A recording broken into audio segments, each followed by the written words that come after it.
The history of Shukadeva Goswami begins with a unique psychological state.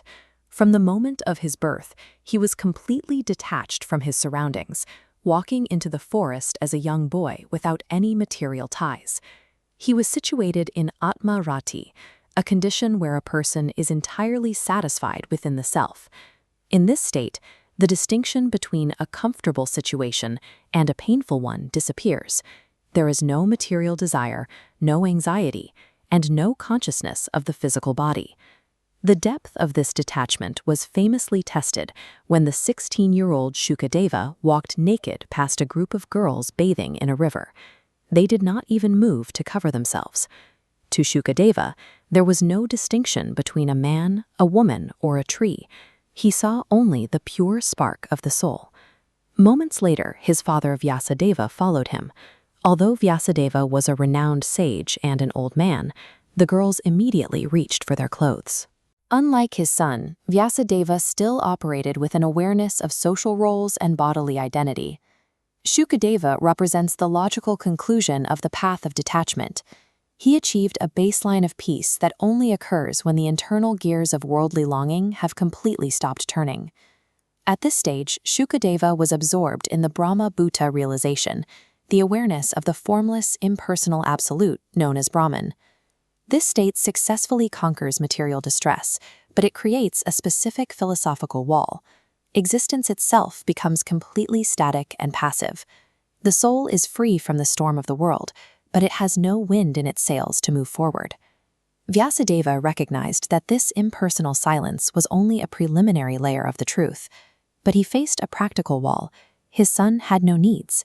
Logic and philosophy cannot influence someone who has already transcended the need for either. Reaching a mind like Shukadeva's required a pull that didn't rely on material arguments. It required a quality of beauty that could attract a person who had already rejected everything the world had to offer. This sets up a rare tension. The task was not to save a person from their suffering, but to awaken a person who was already perfectly content in their own silence. Vyasadeva decided on a targeted approach. He taught his disciples specific Sanskrit verses and instructed them to chant these lines aloud as they gathered wood near the spot where Shukadeva sat in deep meditation.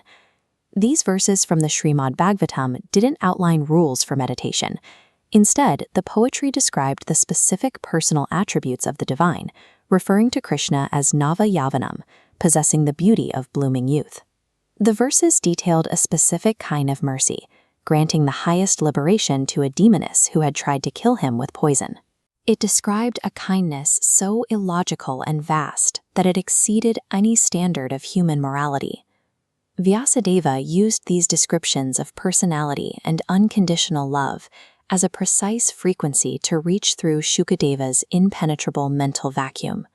The moment those descriptions made contact, Shukadeva's meditation on the void was interrupted. A man who wanted nothing suddenly found himself wanting to hear more. This wasn't a slide back into material attachment. Shukadeva wasn't becoming worldly. He was becoming conscious of something that existed beyond the void he had reached. His dormant spiritual senses were now making direct contact with Bhagavan, the Supreme Personality. He realized the formless Brahman light he had been staring into was actually just the glowing effulgence, the Brahma Jyoti, emanating from the body of this Supreme Person. Hearing of the Lord's beauty and his mercy toward his enemies provided a flavor, a sweetness, that the silent void could not provide. He discovered that active relationship is a more compelling state than total independence. Immediately, Shukadeva abandoned his cave and his isolation. He ran back through the forest to find his father. He had a singular new drive to master the entirety of the 18,000 verses that made up the Srimad Bhagavatam. His life underwent a total behavioral shift. He moved from being a silent, naked hermit who avoided all human contact to being the vocal narrator of the most comprehensive text on devotional yoga in existence. He moved from seeking a state of personal peace to experiencing a state of constant, active ecstasy, which he then spent the rest of his life sharing with others. This transition redefines the concept of liberation through the principle of Sarvopadi Vinirmuktam. Rejecting the world by shutting down the senses is only the halfway point. As this diagram shows, the final stage is passing those senses through a filter to remove material designations and then putting them back to work. Instead of being used for personal pleasure, the senses are now used for the pleasure of the Supreme. This is the difference between an amputated limb and a healthy one being used with purpose. This path of bhakti is intended to be accessible. It's the same process found in the simple act of chanting on a modern street corner. It's an engagement of the voice, the ears, and the mind in a single direction. The journey of the soul doesn't find its end in the silence of detachment. It finds its perfection in the active, ecstatic engagement of divine love.